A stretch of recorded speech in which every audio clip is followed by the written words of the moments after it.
Nobody said anything to me. The title which I have given to this sketch is taken from the lips of a young man who afterwards became a member of my church.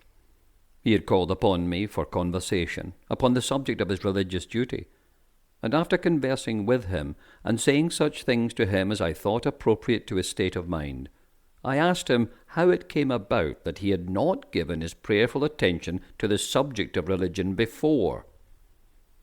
"Nobody said anything to me," said he.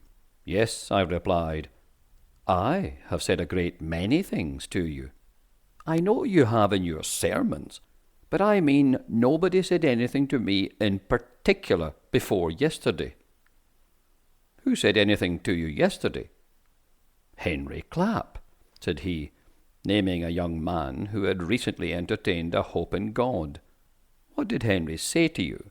"As I met him in the street," said he stopped me and told me he had something to say to me, and asked me if he might say it. I said yes, he might. And then he said, 'It is high time for you to begin to seek the Lord.' And what did you answer?" I hardly had time to answer at all, for he passed right on. But I said to him, when he had got a few feet from me, "So it is, Henry." He turned back his face, partly toward me, looking over his shoulder, and answered, "Do it then, do it," and went right on. "Have you seen him since?"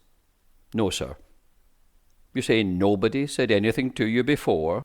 If he or someone else had spoken to you before, do you think you would have begun before?" "I believe I should." Such was the opinion of this young man. To this opinion he adhered long after. The last time I spoke to him on that subject, he said to me that he believed he should have sought the Lord years before, if anybody had spoken to him about it. Here then was a young man living in the midst of a Christian community till he was more than 20 years old, a regular attendant at church, known to scores of Christian men and women, and yet nobody said anything to him.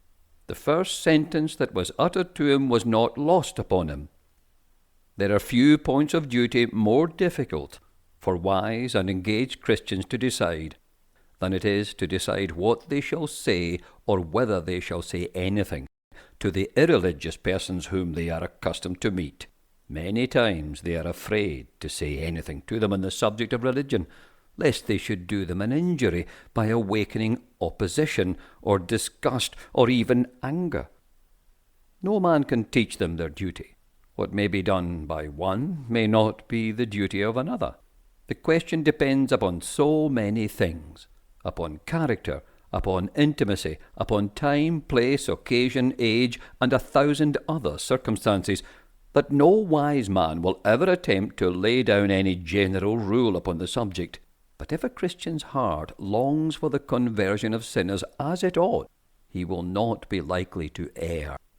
If he speaks to an unconverted sinner in love and alone, and without disputation, and in humility, and in the spirit of prayer, his words will do no harm. He may not be able to do good, but at least he can try.